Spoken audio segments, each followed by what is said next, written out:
الحمد لله رب العالمين والصلاة والسلام على أشرف المرسلين أما بعد فأعوذ بالله من الشيطان الرجيم بسم الله الرحمن الرحيم ورتل القرآن ترتيلا صدق الله العظيم. قابل صد احترام ناظرین گرامی و سامعین محترم اور ہمارے معزز شرکائے کلاس، آج ہماری کلاس نمبر 24 ہے انشاءاللہ العزیز، اور ہم مد کی بحث پڑھ رہے ہیں جس میں ہم نے اس سے پہلی کلاس میں مد کا جو دوسرا اور تیسرا سبب ہے اس سے متعلقہ مدود کے حوالے سے ہم نے بحث کا آغاز کیا تھا کہ جب حرف مدہ کے بعد سبب سکون یا تشدید ہو تو اس میں پھر دو مدیں آتی ہیں، ایک ہے مد لازم اور ایک ہے مد عارض۔ مد لازم وہ ہیں کہ جن کے بعد سکون یا تشدید، یعنی حرف مدہ کے بعد جس حرف پر سکون یا تشدید آ رہی ہے وہ سکون یا تشدید اصلی ہو، ایسا نہیں کہ کہیں کسی جگہ وہ متحرک پڑھی جا سکتی ہو اور کسی جگہ ساکن اور جو ہے نا وہ پڑھی جا سکتی ہو، بلکہ وہ سکون اس کا اصلی ہو کہ ہر حال میں اس کو اسی حالت میں رہنا ہو، اس میں کبھی بھی کسی تبدیلی کی کوئی صورت نہ بنتی ہو، تو وہ مد لازم ہے۔ اور مد عارض وہ ہیں کہ جن پر سکون یا تشدید عارضی ہے، کہ کبھی حرکت کی وجہ سے وہ سکون یا تشدید ختم ہو جائے گی، تو یہ ایسا عموماً وقف کے وقت ہوتا ہے، تو ان مدوں کو مد عارض کہتے ہیں، یعنی مد لازم اور مد عارض۔ پھر مد لازم کی 5 قسمیں ہیں کہ یا وہ حرفی ہوں گی یا وہ کلمی ہوں گی، یعنی کسی ایک حرف یعنی حروف مقطعات کے ساتھ ان کا تعلق ہوگا تو انہیں حرفی کہیں گے، اور حروف مقطعات سے ہٹ کے قرآن مجید کے اندر کسی کلمے کے اندر آ رہی ہوں، کسی کلمے کے اندر یہ سبب آ جائے کہ حرف مدہ کے بعد سکون یا تشدید اصلی آتی ہے، تو اس صورت میں ہم ان مدوں کو کلمے والی یا کلمی مد ہم کہتے ہیں۔ اور پھر اس میں ساتھ ہی حروف مدہ کے ساتھ ساتھ حروف لین بھی آ جاتے ہیں، تو ایک مد لازم میں سے وہ لین کی مد ہے۔ تو اس طرح جو مد لازم ہیں وہ 5 ہوں گی۔ مد لازم جس میں حرف کے اندر سکون آ رہا ہے یعنی ساکن ہے، تو اس کو ہم نے پڑھا تھا مد لازم ساکن الحرف، اور جس میں تشدید آ رہی ہے کسی حرف میں یعنی حروف مقطعات میں کسی حرف پر تشدید آ رہی ہے، سبب تشدید ہے اور وہاں پہ ہم نے مد کرنی ہے، تو مد لازم تشدید الحرف۔ اور تیسری ہے مد لازم ساکن الکلمہ کہ جب کلمے کے اندر آ رہی ہے، اور مد لازم تشدید الکلمہ کہ جب کلمے میں تشدید آ رہی ہے، اور 5ویں مد لازم لین۔ تو یہ 5 مدیں جو ہیں ان کا تعلق مد لازم کے ساتھ ہے، اور 2 مدیں ان کا تعلق عارض کے ساتھ ہے، مد عارض وقفی، مد عارض لین اور مد عارض وقفی۔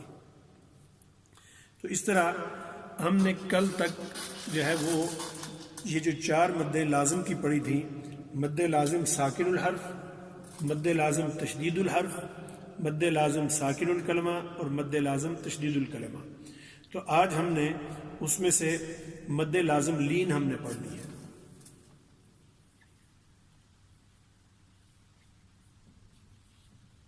مد لازم لین. تو لین کے متعلق بات کرتے ہوئے پہلے بھی بیان کیا جا چکا ہے کہ یہ اپنی نرمی کی وجہ سے ان کو مدہ کی طرف کھینچ کے کچھ لمبا، مدہ کی طرح کھینچ کے کچھ لمبا کر لیا جاتا ہے. تو یہ خود مدہ نہیں ہے، لیکن ان کی نرمی کی وجہ سے ان پر مد کی جاتی ہے، ان کو تھوڑا سا کھینچ کے لمبا کیا جاتا ہے. تو اس میں حروف مقطعات میں ہی جہاں پہ کہیں حروف لین آتے ہیں حروف مقطعات کے اندر ہی، تو وہاں مد لازم لین ہے. جیسے کاف ہا یا عین صاد، کاف ہا یا عین صاد، کاف پر بات آئی، کاف ہا یا عین. تو یہ کاف پر جو مد آ رہی ہے یہ تو مد لازم شروع کی آ گئی، مد لازم حرفی مخفف یا اسی طریقے سے مد لازم ساکن الحرف. کاف ہا یا، ان دونوں پر ان کو ہم لمبا نہیں کر رہے، ان کو صرف کھڑی زبر کے ساتھ ان کی جو مد اصلی ہے صرف اسی کو واضح کر رہے ہیں، اس لیے کہ یہاں جو ہا میں اور یا میں یہ جو حرف مدہ آ رہا ہے، اس حرف مدہ کے بعد کوئی سبب نہیں ہے کہ اس کو لمبا کیا جائے. مثلا ہا یا، اب دیکھیں یا اس کے بعد فوراً متحرک آ جاتا ہے، یہ الف مدہ ہے، اور اس کے بعد یا آ گیا ہے، اور یہ پھر اس کے بعد مدہ ہے، اور اس یا کے بعد پھر عین کی زبر آ جاتی ہے. اس لیے ان پر ہم جو ہے وہ مد فرعی نہیں کر رہے، مد اصلی کے مقدار اس کو ان دونوں کو پڑھا ہے.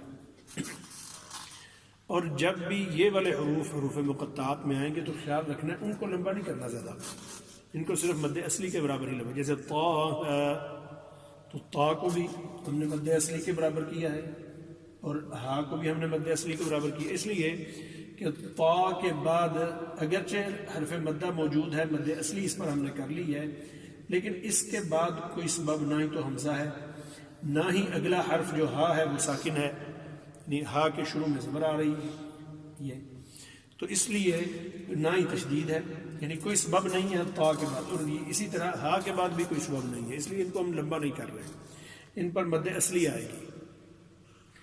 تو یہاں بھی کاف ہا یا عین صاد، تو عین پہ جو ہے نا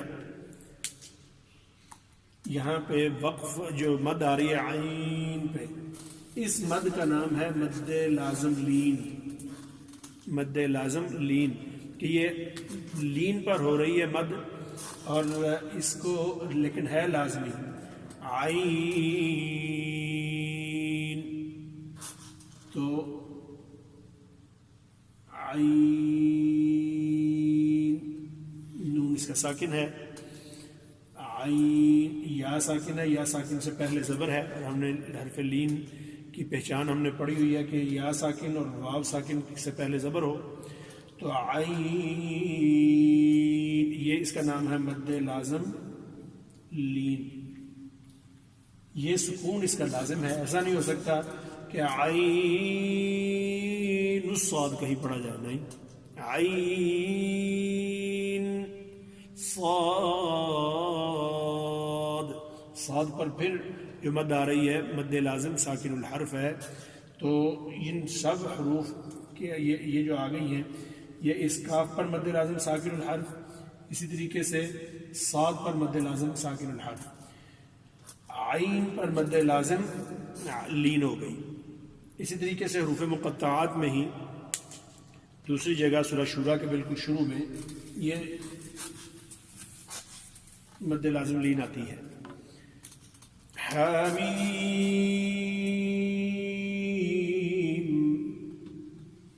عین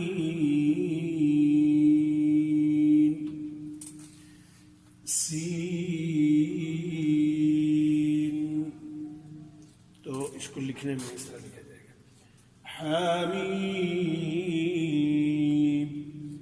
عین سین قاف، عین پر مد آ گئی، سین پر مد آ گئی اور قاف مد آ گئی. ہا کے آخر میں اگرچہ الف مدہ میں سے ہے لیکن اس مدہ کے بعد سبب نہیں ہے کوئی اس کو لمبا کرنے کا. میم، تو یہ میم مد لازم ساکن الحرف آ گئی میم. عین مد لازم لین آ گئی. سین مد لازم ساکن الحرف آ گئی. قاف مد لازم ساکن الحرف آ گئی. تو اس طرح یہ ان مدوں کے جو مختلف نام ہیں مختلف اسباب کی وجہ سے. تو مد لازم لین، تو یہ لازم کی جو مدیں تھیں پانچوں وہ ہم نے گویا کہ آج مکمل کر لی ہیں کہ جن کا سکون یا تشدید اصلی ہے اور اس سکون یا تشدید کو کبھی بھی کسی وجہ سے تبدیل نہیں کیا جا سکتا. تو اس صورت میں ہم نے ان مدوں کے یہ نام بھی پڑھے ہیں اور مدوں کا یہ ساری ترتیب بھی ہم نے پڑھ لی ہے. آگے ہم اگلی کلاس میں انشاءاللہ العزیز مد عارض کے متعلق ہم پڑھیں گے کہ جہاں سکون اور تشدید عارضی ہوتا ہے، حرکت کے تبدیل ہو جائے، یعنی اگر ملا کے پڑھ رہے ہیں تو ساکن پڑھ رہے ہیں، اگر آگے اگر وقف کر رہے ہیں تو ساکن پڑھ رہے ہیں، اگر ملا کے پڑھ رہے ہیں تو ساکن ختم ہو جاتا ہے. تو وہ عارضی طور پہ جو سکون ہوتا ہے اس کو مد عارض کہتے ہیں، چاہے وہ حروف مدہ میں ہو یا حروف لین میں آ جائے. تو وہ انشاءاللہ العزیز ہم کل کی کلاس میں پڑھیں گے. ابھی ہم مشق کرتے ہیں. آج انشاءاللہ العزیز ہم 2 صورتوں کی مشق ہم کریں گے، تو آپ توجہ سے ساتھ شامل رہیں. گزشتہ کلاس میں بھی مشق ہم بہت زیادہ تفصیل سے نہیں کر سکے تھے، صرف میں نے پڑھا دی تھی اور آپ نے پڑھ لی تھی. ابھی ذرا تھوڑا سا حروف کی طرف توجہ رکھتے ہوئے ہم اس کو ادا کریں گے. تعوذ و تسمیہ کو بھی توجہ سے پڑھیں، اس کے اندر اپنی جو چیزیں اصلاح ہونے والی ہے ان کو دیکھیں، جو آپ نے پڑھی ہوئی ہیں اس تناظر میں، ان قواعد کے تناظر میں آپ دیکھیں اور ساتھ ساتھ اجرا بھی کریں گے. اعوذ باللہ من الشیطان الرجیم. اور ابھی تک یہ تعوذ تو پڑھنے والوں کا ٹھیک ہو جانا چاہیے. اعوذ باللہ من الشیطان الرجیم. بسم اللہ الرحمن الرحیم.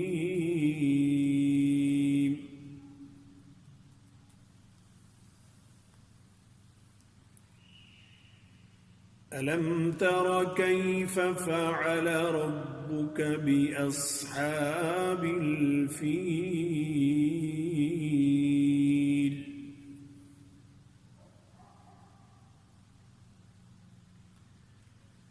ألم تر كيف فعل ربك بأصحاب الفيل. کیفہ میں یہ جو یا ہے یہ حرف لین ہے.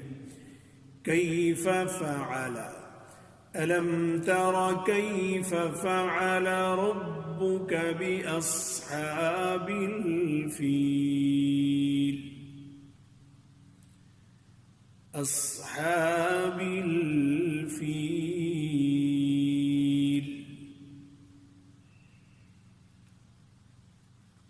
یہ فیل سے متعلق ہم کل پڑھیں گے کہ اس پر یہ جو مد آ رہی ہے یہی وہ مد عارض ہے فیل، جس کو ہم کل کی کلاس میں انشاءاللہ پڑھیں گے. ألم يجعل كيدهم في تضليل.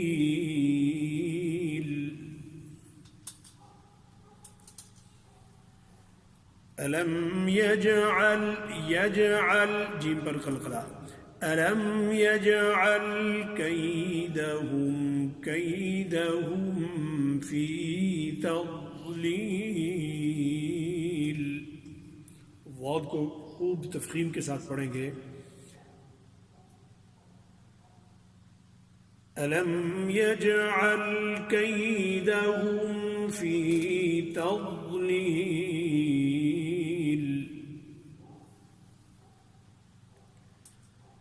وأرسل عليهم طيرا أبابيل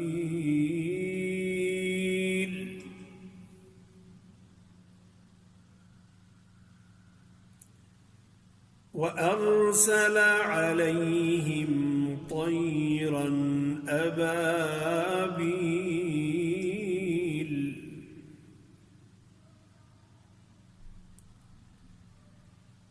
ترميهم بحجارة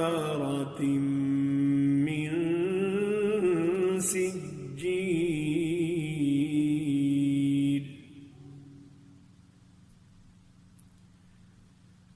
ترميهم بحجارة من سجيل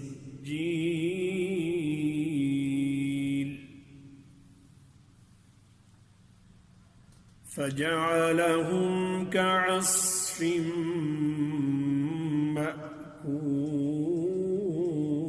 مأكول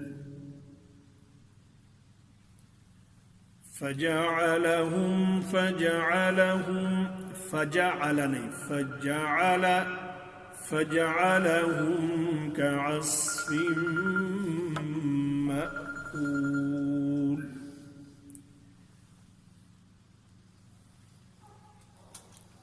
اب میں نے پہلے پڑھتے ہوئے ہر آیت کے آخر میں وقف کیا ہے، جو کہ ہم انشاءاللہ کل کی کلاس میں پڑھیں گے کہ یہ وقف، یہ مد عارض وقف ہی اسی کو کہتے ہیں. اس کی پورے قرآن مجید میں بہت ساری مثالیں ہیں، یعنی تقریباً بڑے بڑے پیمانے پہ جو وقف ہیں تو ان پر مد عارض وقفی ہو رہی ہوتی ہے، کہ جن میں وہ سبب موجود ہوتا ہے کہ آخر سے اس کو ہم ساکن کر رہے ہیں، اس سے پہلے حروف مدہ میں سے کوئی حرف ہے تو اس پر جب وقف کریں گے تو ظاہر بات ہے کہ اسے مد کے ساتھ پڑھیں گے. اگر مد نہیں کریں گے، ملا کے پڑھیں گے تو اس پر پھر صرف حروف مدہ کی مقدار ہم ٹھہریں گے، حروف مدہ کو صرف ادا کریں گے، آگے پڑھ کے چلے جائیں گے، اس پر زیادہ دیر نہیں لگانی. ألم تر كيف فعل ربك بأصحاب الفيل ألم يجعل كيدهم في تضليل وأرسل عليهم طيرا أبابيل ترميهم بحجارة من سجيل فجعلهم كعصف مأكول.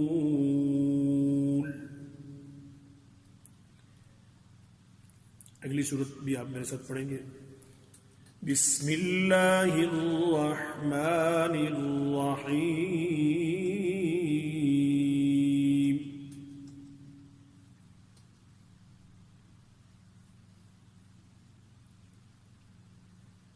لإيلاف قريش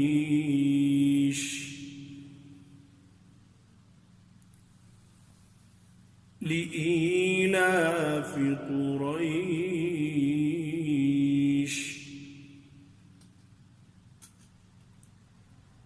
یہ ریش میں یہ والی جو مد ہے یہ بھی ہم کل کی بحث میں انشاءاللہ ہم پڑھیں گے. تو قریش میں یہ مد عارض لین ہے، مد لازم لین ہم ایک پڑھ چکے ہیں، یہ مد عارض لین ہے کہ یہاں حرف لین پر وقف ہو رہا ہے لیکن وہ عارضی ہے. اگر ہم قریش کو پر وقف نہیں کریں گے تو یہ جو ہے یہ نہیں ہوگی، مد نہیں ہوگی. لإيلاف قريش إيلافهم رحلة رحلة الشتاء والصيف. صيف پر بھی ایسے ہی ہے.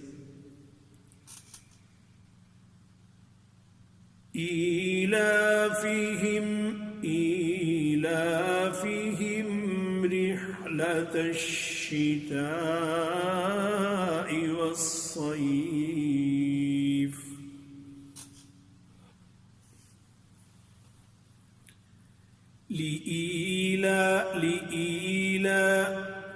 لإيلاف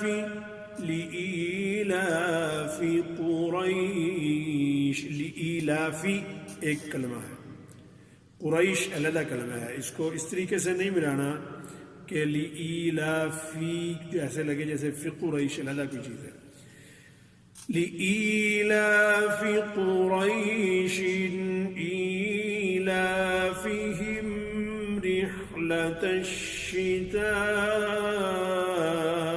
والصيف.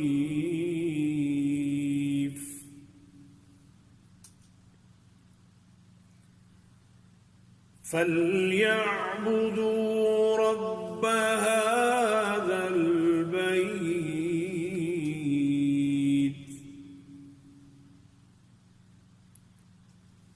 الذي أطعمهم من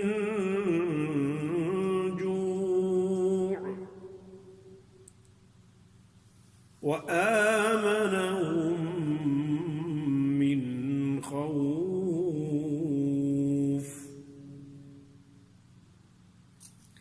اب یہاں ایک چیز کا خیال رکھنا کہ یہ جو وقف یہاں پہ ہو رہا ہے، جس طریقے سے میں نے بتایا کہ یہ مد عارض وقفی پر ہم نے وقف کیے ہیں، تو یہاں پھر جو مقداروں کی ترتیب ہے وہ بھی انشاءاللہ ہم کل کے سبق میں ہم پڑھیں گے. تو یہاں چھوٹی مد کرنا، مد قصر اسے کہتے ہیں، وہ افضل ہے، یعنی تینوں مدوں میں سے، کہ بہت زیادہ اس کو لمبا نہ کیا جائے. جیسے لإیلاف قریش، یہ ہم نے پڑھ دیا، لیکن اس سے بہتر ہے کہ اس کو چھوٹا پڑھا جائے. یہ پڑھنا بھی جائز ہے لیکن اس کو چھوٹا. لإیلاف قریش، زیادہ لمبا نہیں کیا. إيلافهم رحلة الشتاء والصيف فليعبدوا رب هذا البيت الذي أطعمهم من جوع وآمنهم من خوف. تو خوف لمبا کرنے کے بجائے اس کو مختصر کیا ہے. تو اس کی مثال میں نے اس دن لین پڑھاتے ہوئے دی تھی کہ جب آپ فجر کی اذان سنتے ہیں تو اس میں مؤذن اذان دیتا ہے، وہ جو قاری مؤذن ہے، حرمین کی اگر آپ اذان سنیں تو وہاں خاص طور پہ اس چیز کا اہتمام ہوتا ہے، اور باقی بھی پاکستان میں بھی الحمدللہ جہاں قرآن کرام اذان دیتے ہیں تو وہاں اس اذان میں اس کا اہتمام کرتے ہیں کہ الصلاة خیر من النوم، زیادہ لمبا نہیں کرتے. الصلاة خیر من النوم، یہ لمبا ہو جاتا ہے. تو اس طرح لمبا کرنے کی بجائے اس کو مختصر کرنا یہ اولا اور بہتر ہے. تو آج کی ہماری یہ مشق اور یہ کلاس ہماری مکمل ہوئی. اللہ تعالیٰ کی بارگاہ میں دعا ہے اللہ تعالیٰ قبول فرمائے. ربنا تقبل منا انك انت السميع العليم وتب علينا انك انت التواب الرحيم وصلى الله على نبينا الكريم وعلى آله وأصحابه أجمعين برحمتك يا أرحم الراحمين.